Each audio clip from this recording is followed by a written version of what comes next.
Монголын хээр талд намрын салхи хүлээж алсад сүрэг цагаан зэр ижилхэн хэмнэлээр нүүж явах нь амьд байгалийн бахархал.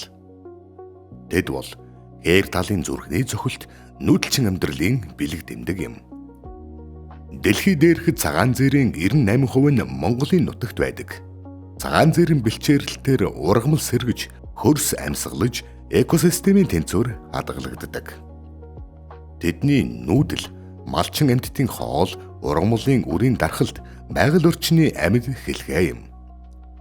Уудам талынхаа жимэг болсон цагаан зээрээ монголчууд бидэл хайрлаж хамгаалах учиртай.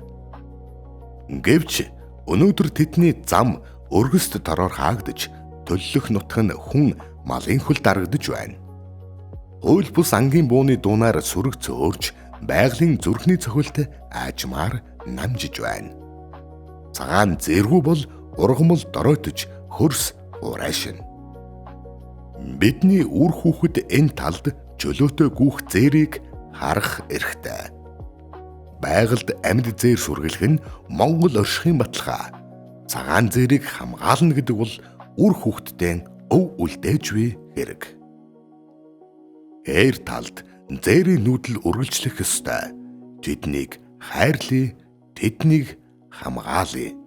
Цагаан зээртэй Монгол, амьд байгальтай Монгол.